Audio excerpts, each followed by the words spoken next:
Quand tu regardes les étoiles dans le ciel nocturne, est-ce que les étoiles te regardent elles aussi ? Je n'en sais rien, mais je peux te dire ce qui les fait scintiller, ce qu'un seau d'eau peut leur faire, pourquoi elles ont 5 pointes, et ce que tu as en commun avec une étoile.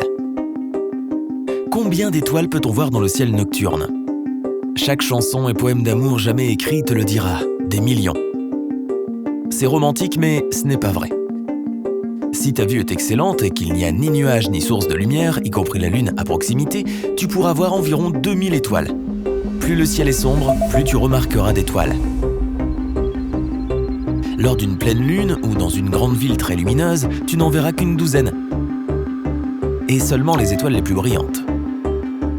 Les étoiles scintillent-elles vraiment ? Non, on dirait seulement qu'elles scintillent, surtout lorsqu'elles sont proches de l'horizon, et ce phénomène est dû à l'atmosphère terrestre. Celle-ci est composée de couches de densité différentes. Lorsque la lumière d'une étoile traverse ces couches, elle est déviée et change de couleur et d'intensité. Du coup, tu vois une étoile qui a l'air de scintiller, mais ce n'est qu'une illusion. Si l'on vidait un seau d'eau géant sur une étoile, l'éteindrait-on ? Même si tu trouvais le moyen d'envoyer un seau d'eau aussi grand dans l'espace, tu n'arriverais pas à éteindre une étoile. Bien au contraire, tu la ferais briller plus fort encore. La combustion d'une étoile est due à une température élevée et une hausse de pression en son centre. Si tu versais tout l'hydrogène et l'oxygène dont l'eau est composée, tu ne ferais qu'augmenter sa masse et sa pression. Les étoiles sont-elles toutes de la même couleur ? Quand on les regarde depuis la Terre, on dirait bien que oui, mais en fait, elles sont de couleurs différentes. Tout objet change de couleur à mesure que sa chaleur augmente. La couleur d'une étoile dépend donc de sa température. Les plus chaudes sont bleues. Celles qui sont blanches, jaunes et oranges sont un peu moins ardentes, et les plus froides sont rouges et brunâtres. Bon, faisons une petite pause, on va dessiner une étoile. Si tu n'as pas de papier et de crayon à portée de main, utilise ton imagination. Alors, qu'est-ce que tu obtiens ? Un truc à 5 branches ? Voilà comment les étoiles nous apparaissent. Mais elles sont en fait sphériques, comme les planètes. Donc la question qui se pose est « Pourquoi ont-elles l'air d'avoir 5 pointes ?» Les étoiles lointaines paraissent hérissées de pointes non seulement aux yeux des humains, mais aussi aux télescopes les plus sophistiqués. Cela est lié à la nature de la lumière, qui peut voyager à la fois en ligne droite, comme une particule, mais aussi en décrivant une onde. Lorsque la lumière rencontre un objet sur son chemin, ces ondes rebondissent et se courbent autour de cet objet, créant des motifs. C'est la raison pour laquelle tu vois toutes ces pointes quand tu regardes une source de lumière en plissant les yeux. Pourquoi 5 ? Tes yeux ont ce qu'on appelle des lignes de suture. Ces lignes se trouvent à la jonction des fibres du cristallin. Lorsque la lumière traverse le cristallin, elle rencontre ces lignes de suture et apparaît comme une sphère à 5 branches. Au fait, comme les yeux sont un peu différents d'une personne à une autre, les étoiles nous apparaissent à tous de manière unique. Pourquoi les étoiles paraissent-elles avoir la même taille ? Regarde le ciel nocturne avec un télescope et tu verras que les étoiles n'ont ni la même couleur, ni la même luminosité. Mais leur taille réelle est difficile à déterminer, car on ne peut mesurer un objet lointain qu'à partir de l'espace qu'il semble occuper dans le ciel. Il est possible que certaines étoiles soient de grandeur égale et se trouvent à la même distance de la Terre. Ou bien que la plus grosse soit plus éloignée de nous que la plus petite. Mais de notre point de vue, elles paraissent identiques. Du coup, comment calcule-t-on la distance d'une étoile ? Réponse courte, avec la méthode de la parallaxe. Non, il ne s'agit pas d'un laxatif. Pour comprendre comment ça marche, tends ton bras devant toi. Maintenant, ferme ton œil droit et place ton pouce sur un objet éloigné de toi. Ensuite, ouvre ton œil droit et ferme le gauche. Tu remarques que ton pouce a un peu bougé ? Si tu connais la distance qu'il y a entre tes yeux et que tu peux mesurer celle que ton pouce a parcourue, tu peux calculer la distance à laquelle se trouve celui-ci. Les astronomes font la même chose avec les étoiles. Ils les regardent de différents endroits et mesurent les différences. Comment les étoiles reçoivent-elles leur nom ? Altaïr, Aldébaran, Sirius, l'étoile du chien.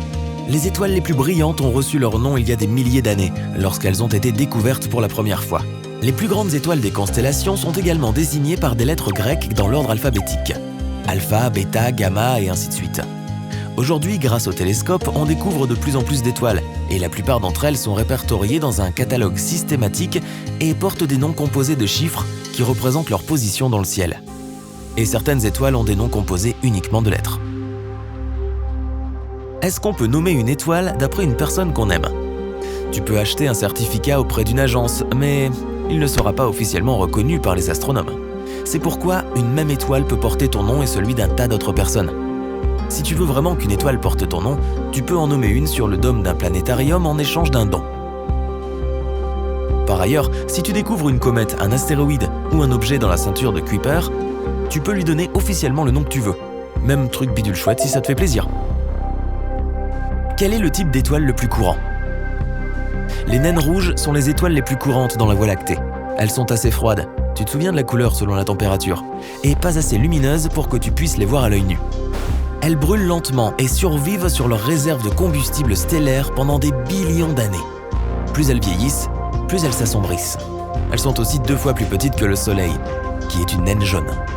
Comment les scientifiques connaissent-ils l'âge des étoiles ? Ils leur posent la question, mais les étoiles ont tendance à mentir sur leur âge.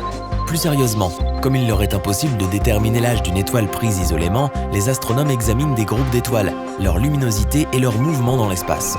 Puis, ils comparent ces données sur un tableau qui leur indique à quoi doit ressembler une étoile à tel ou tel stade de sa vie. En astronomie, une étoile née il y a 2 millions d'années est encore une adolescente. L'âge moyen d'une étoile de la Voie lactée est d'environ 13,5 milliards d'années. Oui, c'est presque aussi vieux que l'univers lui-même. Les petites étoiles ont une longue vie. Les géantes sont très lumineuses, mais elles vivent moins longtemps. Elles consomment simplement leur combustible stellaire plus rapidement. Comment utilise-t-on les étoiles pour naviguer ? Alpha Ursae Minoris, également appelée étoile polaire, te permettra toujours de savoir où se trouve le nord. Et Orion, qui ressemble à un sablier courbé, te guidera vers le sud. Pour une navigation plus élaborée, il te faudra tenir un journal et surveiller le passage du temps. Alors, la hauteur d'une étoile qui passe par un certain méridien t'indiquera ta latitude. Bien entendu, une boussole ou un GPS te faciliteront la tâche et te permettront d'être plus précis. Mais il est quand même possible de savoir où l'on se trouve avec les méthodes les plus anciennes. Les étoiles sont-elles toujours seules ? Près de la moitié des étoiles de notre galaxie sont binaires. Elles se présentent par paires et partagent un même centre de gravité. Il existe même des systèmes de 3 ou 4 étoiles, voire plus. Donc en bref, elles ont généralement 1 ou 2 potes. Les humains sont-ils faits de poussière d'étoiles ?